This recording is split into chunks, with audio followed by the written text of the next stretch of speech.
warahmatullahi wabarakatuh. Berjumpa kembali dengan saya, Elis Ratma, calon guru penggerak Angkatan 9 dari SMA Negeri 1 Cibadak, Kabupaten Lebak, Provinsi Banten. Kali ini saya tidak sendiri, saya ditemani oleh Ibu Lisnawati, guru ekonomi dari SMA Negeri 1 Cibadak. Assalamualaikum Ibu Lisna. Waalaikumsalam warahmatullahi wabarakatuh. Bagaimana kabarnya Ibu hari ini?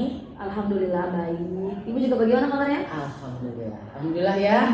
Hari ini kita adakan percakapan praobservasi ya Bu ya. Sebelum nanti saya akan amati jalannya proses pembelajaran yang akan Ibu lakukan di dalam kelas, atau sebelum saya melakukan supervisi di dalam kelas Ibu gitu ya. Adapun tujuan melakukan supervisi kelas ini adalah untuk mengetahui dan mengevaluasi jalannya proses pembelajaran yang akan Ibu lakukan, dan kenapa kita hari ini melakukan percakapan praobservasi sebagai persiapan awal sebelum nanti Ibu melakukan kegiatan pembelajaran supaya lebih siap dan lebih percaya diri lagi, sehingga memberikan pembelajaran yang terbaik untuk siswa kita ya. Ada beberapa pertanyaan yang akan saya sampaikan kepada Ibu. Yang pertama adalah berkaitan dengan tujuan pembelajaran. Kira-kira tujuan pembelajaran apa yang ingin Ibu capai? Tujuan pembelajaran yang ingin saya capai pada pertemuan nanti yaitu ada dua. Pertama adalah peserta didik diharapkan mampu menganalisis konsep pasar. Yang kedua, peserta didik mampu membedakan jenis pasar dari struktur pasar tersebut. Baik Ibu, berarti tujuan pembelajaran yang ingin Ibu capai nanti ada dua tujuan pembelajaran pada saat supervisinan.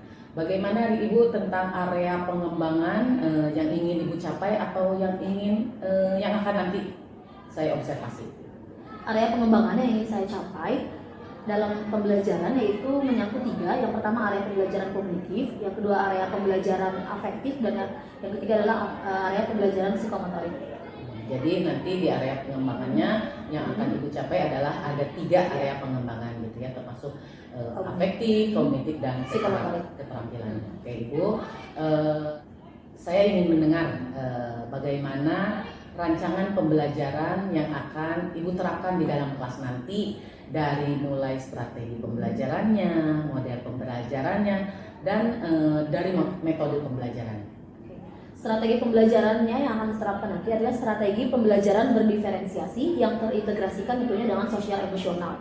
Berikutnya, model pembelajaran yang saya gunakan adalah model pembelajaran PBL atau Problem Based Learning atau pembelajaran berbasis masalah. Hal tersebut bertujuan untuk melatih tingkat berpikir kritis siswa. Yang ketiga, untuk metodenya saya akan menggunakan metode diskusi kelompok, penugasan, dan presentasi kelompok. Oke, baik. Jadi nanti pada saat observasi nanti Ibu akan melakukan strategi pembelajaran berdiferensiasi yang diintegrasikan dengan sosial emosional gitu ya, dengan menggunakan metode pembelajaran PBL. Model pembelajaran PBL, problem based learning, dengan metode pembelajaran penugasan, tanya jawab, dan diskusi kelompok. Baik Ibu. Bagaimana dengan media pembelajaran yang akan Ibu gunakan nanti di saat supervisi nanti?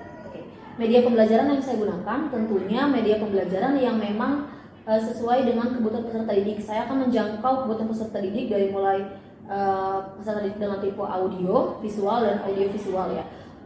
Saya akan menggunakan media pembelajaran yang pertama ada untuk audio ada speaker, berikutnya ada proyektor, ada laptop untuk memfasilitasi peserta didik yang memang memiliki tipe belajar visual. Berikutnya juga saya akan menggunakan lembar kerja peserta didik.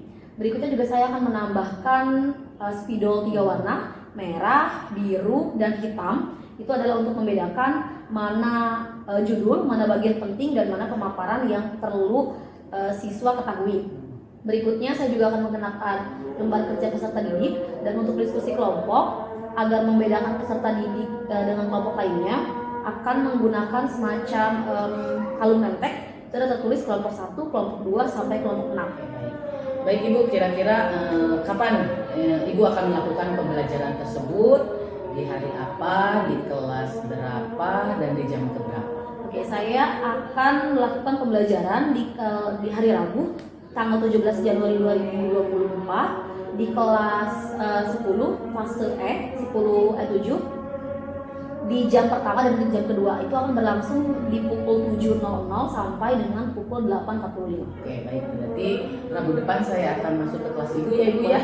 17 Januari 2024 hari Rabu, jam pertama dan kedua di kelas fase E7. Ya, betul. Kelas 10 fase E. Baik Ibu, saya akan datang ke kelas Ibu, saya akan melakukan supervisi di kelas Ibu.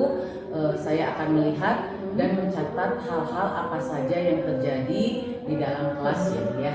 Nanti setelah dilakukan observasi atau pembelajaran di dalam kelas, kita akan adakan percakapan pasca observasi. Tapi pasca observasi yang terakhir itu saya akan kedatangan didampingi oleh pengajar praktik gitu ya di kegiatan saya gitu ya. Begitu ya Bu ya. Baik, sebelum kita akhiri, apa kira-kira yang Ibu dapatkan dari hasil percakapan kita hari ini? Oke, menurut saya dari percakapan kali ini kita bisa mengambil pelajaran bahwa pembelajaran yang akan dilakukan di dalam kelas itu bukanlah pembelajaran yang instan, tapi guru harus mempersiapkan terlebih dahulu. Berikutnya, persiapan tersebut tentunya diawali dari mulai tujuan pembelajaran apa yang akan dicapai, strategi pembelajaran seperti apa yang akan dicapai, model pembelajarannya, berikutnya metode pembelajarannya, sehingga guru ketika mengajar di dalam kelas itu bisa tampil lebih percaya diri. Dan tentunya tujuan pembelajaran yang ingin dicapai juga bisa tersampaikan, dan outputnya adalah bisa peserta didik tadi bisa memahami materi, dan pada akhirnya guru tersebut bisa menyentuh 3 area pengembangan tadi, area pengembangan kognitif, afektif, dan psikomotorik. Tanpa persiapan yang matang itu nggak mungkin ya sepertinya guru masuk kelas tanpa persiapan. Baik Ibu, terima kasih ya Bu ya sudah mau berbincang dengan saya di percakapan pra-observasi ini. Sampai bertemu di kegiatan observasi kita hari Rabu depan berarti ya Bu ya, tanggal 17 Januari 2024. Demikian percakapan kita hari ini. Sampai bertemu di kegiatan observasi kelas dan juga percakapan pasca observasi. Terima kasih Ibu. Ya. Assalamualaikum warahmatullahi wabarakatuh. Waalaikumsalam warahmatullahi wabarakatuh. Assalamualaikum warahmatullahi wabarakatuh. Waalaikumsalam warahmatullahi wabarakatuh. Oke anak-anak, gimana kabarnya hari ini? Baik. Hari ini kita akan melanjutkan pembelajaran di minggu lalu. Nah, tapi sebelum itu alangkah baiknya kita berdoa terlebih dahulu. Ketua kelasnya, silakan pimpin doa. Jawab sebelum belajar, mari membaca doa mulai. Bismillahirrahmanirrahim. Ucapkan salam. Assalamualaikum warahmatullahi wabarakatuh. Waalaikumsalam warahmatullahi wabarakatuh. Setelah berdoa, mari Ibu akan cek kehadiran dari peserta didik E1 dimulai dari absen nomor urut 1. Adelia ada? Oke, Ibu. Aji Saputra, mana? Sebelum memulai pembelajaran hari ini, agar lebih bersemangat, kita akan melakukan ada Ibu ada sedikit ice breaking dengan cara tebak. Are you ready? Lagu pertama.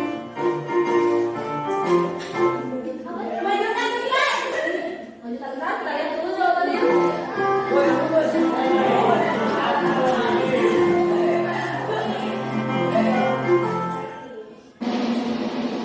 Oke, maju. Ibu akan membagi 6 kelompok belajar. Dimulai dari kelompok 1, 2, 3, 4, 5 hingga kelompok 6. Caranya adalah berkumpul dalam kelompoknya masing-masing. Oke, masih ingat materi kita minggu lalu apa? Masih. Kita sudah membahas apa?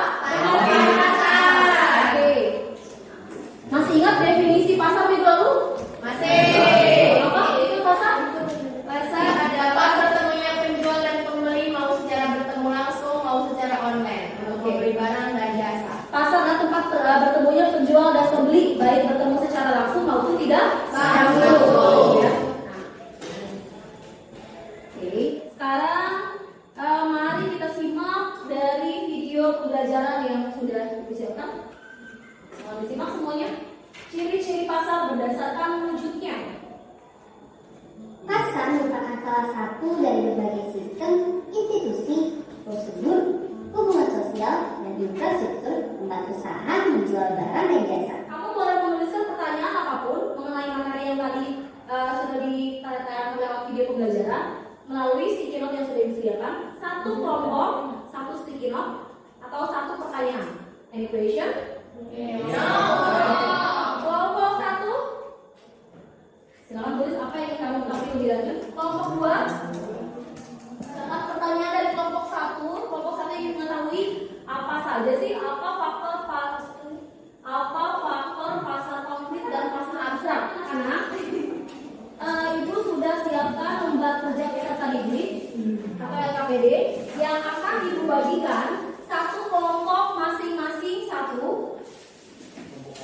Lembar kerja peserta didik ini ada berisi sebuah artikel dan di belakangnya ada 3 pertanyaan. Artikel kali ini tentunya berhubungan dengan materi kita tentang pasar. Judul artikelnya daftar 10 marketplace online paling ramai pengunjung di Asia Tenggara. Ini yang mau cek di mana progres eksekusinya. Jangan sampai ada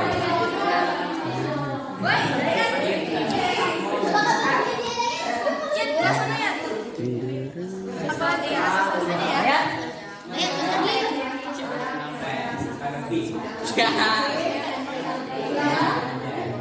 boleh gunakan handphonenya, silakan browsing untuk menambah keterangan.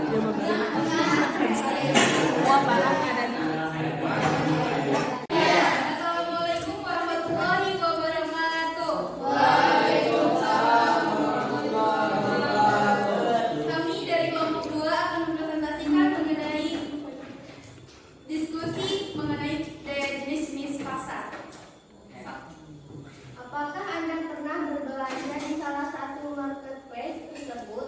Barang apa saja yang pernah Anda beli? Pernah. Barangnya seperti pakaian atau perabot rumah, make up, aksesoris, contohnya seperti jam dan kalung.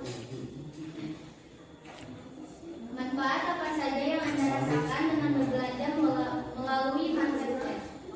Mempermudah untuk menjangkau konsumen baru, menghemat ongkos, kemudahan dalam mendapatkan barang yang diinginkan.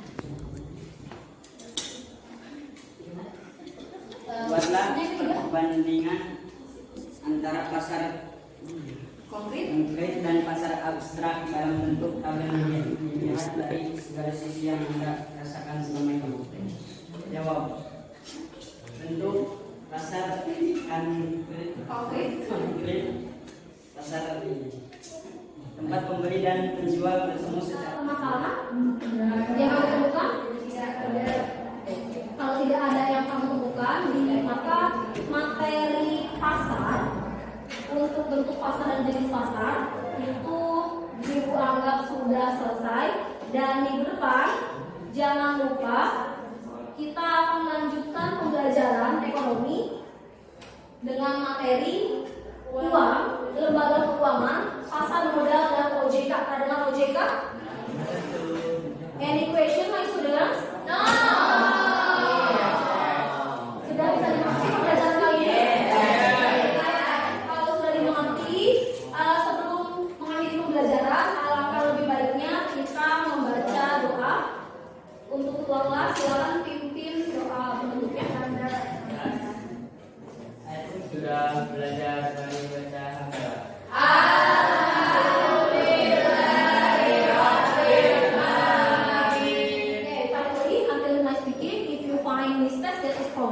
But if you hear all this, that is from Allah Subhanahu Wa Taala. Thank you so much for your attention. Assalamualaikum warahmatullahi wabarakatuh. Assalamualaikum warahmatullahi wabarakatuh. Berjumpa kembali di percakapan pasca observasi bersama saya Tristarma, calon guru penggerak angkatan 9 dari SMA Negeri 1 Cibadak, Kabupaten ditemani oleh Ibu Isnawati, guru ekonomi SMA Negeri 1 Cibadah, sebagai guru yang telah diobservasi pada kegiatan supervisi hari ini. Dan saya pun ditemani oleh Ibu Ade Siti Munawaro sebagai pengajar praktik di kegiatan program guru penggerak angkatan 9. Assalamualaikum Ibu Isnawati. Waalaikumsalam. Assalamualaikum Ibu Ade. Apa kabarnya hari ini? Baik, alhamdulillah. Alhamdulillah sehat ya Ibu? Sehat tentunya ya, alhamdulillah. Baik, di percakapan pasca observasi hari ini saya ingin memberikan pertanyaan pada Ibu terkait dengan observasi di kelas yang sudah kita laksanakan sebelumnya gitu ya, dengan tujuan untuk mengevaluasi sejauh mana proses pembelajaran yang Ibu lakukan. Untuk pertanyaan pertama, bagaimana nih perasaan Ibu dengan proses pembelajaran yang Ibu sudah lakukan di kelas? Proses pembelajaran yang sudah saya lakukan, yang waktu itu juga kebetulan Ibu hadir ya, di barisan belakang dalam kelas. Manusiawi ya, ketika memang ada yang menilai, ada rasa panik gitu, tapi memang itu semua bisa teratasi karena persiapan pembelajarannya sebelum masuk kelas sudah dilengkapi. Tapi memang nervous di awal itu saya rasa manusiawi, tapi setelah berjalan ya alhamdulillah bisa terlaksana meskipun ada kekurangan yang saya sadari memang itu perlu diperbaiki. Deg-degan gitu ya Bu ya? Pasti. Ya pasti ya, karena memang tidak terbiasa ada orang yang di dalam kelas juga gitu ya. Ibu bisa ceritakan kembali Bu area pengembangan yang Ibu lakukan ataupun strategi atau metode atau model pembelajaran yang Ibu lakukan pada saat proses pembelajaran kemarin. Oke. Saat proses pembelajaran yang sudah dilakukan itu kemarin saya menggunakan model pembelajaran Ramun Based Learning dengan waktu itu temanya mengenai pasar, struktur pasar. Nah berikutnya untuk area pengembangan dalam pertemuan itu saya ketika menggunakan PBL itu Problem Based Learning dengan harapan dengan model tersebut siswa dilatih untuk berpikir kritis gitu, dilatih nalarnya. Nah berikutnya pengembangannya, jadi saya menilai kemampuan peserta didik, saya menyentuh ranah 3 ranah, sikap atau afektif, pengetahuan dan psikomotoriknya. Ya, jadi area pengembangan yang Ibu kembangkan di kelas itu meliputi area pengembangan kognitifnya, afektifnya dan psikomotornya yang sudah kena semuanya gitu ya. Nah, menurut Ibu sejauh mana sih area pengembangan yang Ibu sudah sampaikan di dalam proses pembelajarannya? Apakah sudah merasa berhasil dilaksanakan di dalam kelas atau merasa masih ada kurang atau tidak? Kalau merasa berhasil, saya merasa tidak sepenuhnya merasa berhasil karena masih ada kekurangannya dan itu perlu diperbaiki. Kekurangannya waktu itu ketika proses pembelajaran, meskipun sudah mendesain sedemikian rupa, sudah ada time schedule-nya juga, ternyata ketika proses pengerjaan LKPD yang antar kelompok itu ada salah satu kelompok peserta didiknya dia menggunakan pertama handphone bukan untuk browsing materi tapi untuk membuka games waktu itu. Ada sebagian anak gitu ya. Itu jadi bisa dibilang adalah kendala Ibu. Iya, kendala saya. Kendala di dalam proses pembelajaran Ibu pada saat observasi kemarin ya. Jadi Ibu sudah melakukan diskusi kelompok kepada anak-anak gitu ya dengan baik, namun masih ada kekurangan gitu ya. Ada beberapa siswa yang tidak terlibat gitu ya di dalam pembelajarannya, masih mengandalkan teman dalam menyelesaikan tugas yang diberikan di dalam diskusi kelompoknya gitu ya. Baik Ibu, nah kira-kira mengapa menurut Ibu bisa terjadi seperti itu? Hemat saya, ketika terjadi seperti itu mungkin pengendalian emosi ya atau sosial emosional siswanya kurang saya kurang bisa memfasilitasinya. Di situ tidak membagikan kelompok berdasarkan kebutuhan atau gaya belajar mereka, tapi saya membaginya random aja gitu. Jadi dengan cara pengelompokan seperti itu sebenarnya menurut Ibu tidak efektif ya, karena memang tidak memfasilitasi sesuai gaya belajarnya ya, yang kita tahu gaya belajar anak-anak di dalam kelas beda-beda, ada yang gaya belajar estetik dan visual. Seperti itu ya Bu ya. Mudah-mudahan menurut Ibu strategi yang Ibu lakukan di dalam proses pembelajaran tersebut, apakah akan ada perbaikan mungkin? Saya akan mencoba mengatasinya. Pertama tadi, ketika membagi kelompok belajar, bukan lagi berdasarkan random acak nomor urut, tapi mungkin berdasarkan, bukan mungkin ya, harus menyesuaikan dengan gaya belajar peserta didik. Ibu menarik sekali ya cerita-cerita tentang observasi kemarin itu. Mudah-mudahan apa yang Ibu rencanakan barusan akan segera terrealisasi. Saya tunggu cerita lainnya dari Ibu. Mudah-mudahan secepatnya rencana yang ingin Ibu perbaiki dalam pembagian kelompok berdasarkan gaya belajarnya cepat realisasi. Kira-kira kapan Ibu dapat merealisasikan itu? Tadi mungkin saya menambahkan ya, selain tadi saya akan memperbaiki modul ajarnya dengan menyesuaikan pembagian kelompok dengan tipe gaya belajar peserta didik, saya juga akan menambahkan teknik pembelajaran stop ya. Itu saya baca tadi malam, ternyata teknik pembelajaran stop itu juga bisa digunakan untuk mengendalikan atau mengendalikan ya, untuk mengontrol ya sosial emosional si peserta didik. Jadi mungkin saya tadi akan di modul ajar berikutnya saya akan menerapkan tadi pembagian kelompok berdasarkan gaya belajar peserta didik, dan yang kedua menerapkan teknik stop dalam pembelajaran untuk melatih sosial emosional peserta didik. Mungkin bisa jadi sebulan lagi mungkin ya. Boleh. Mudah-mudahan jadi modul ajarnya mungkin agak diperbaiki, kan sudah dikumpulkan ya, tapi ya modul ajar bolehlah kita rubah pada saat pertemuan selanjutnya. Baik Ibu, terima kasih banyak atas jawaban-jawabannya. Mudah-mudahan perubahan yang Ibu rencanakan dapat terrealisasi secepatnya. Gitu. Baik Ibu, terima kasih banyak. Percakapan pasca observasinya saya kembali ke Ibu Ade selaku pengajar praktik. Mudah-mudahan ada umpan balik atau tanggapan mengenai percakapan pasca observasi ini. Terima kasih Bu Ratna sama Ibu Risna. Apa yang saya lakukan selama pembelajaran dari Ibu Risna itu sudah bagus ya. Kalau saya mendengar paparan dari Ibu Risna, jadi Ibu Risna sudah mulai menggeserkan diri ini dari posisi guru sebagai subjek, kami menjadikan siswa sebagai subjek, kemudian Bu Risna sudah menjadi fasilitator. Ketika Bu Lina membagi kelompok itu sebetulnya juga tidak ada patokan khusus harus bilang gaya belajar, sebenarnya tidak. Tapi ketika kita sudah membagi kelompok, kemudian anak siswa aktif, anak mencari sendiri, mengeksplor, begitu itu semua tujuan kita dalam pembelajaran. Sehingga memang anak mendapatkan pembelajaran bermakna dari apa yang didapat pada pembelajaran tersebut. Karena selama ini kan anak begitu keluar pembelajaran, guru pergi, tadi belajar apa sih kan nggak tahu, hanya nggak bermanfaat. Tapi ketika kita menerapkan pembelajaran makna, guru keluar, oh iya tadi saya belajar ini, nah ini sudah dibongkar oleh Polisna. Adapun kekurangan yaitu misalnya dan juga dengan kekurangan bisa tadi sudah berusaha ya akan memperbaiki di pembelajaran berikutnya. Saya terima kasih Bu Risna, sudah bagus ya, ditingkatkan kembali dan bisa mungkin menjadi motor penggerak bagi teman-teman guru yang lain dalam merubah mindset pembelajaran.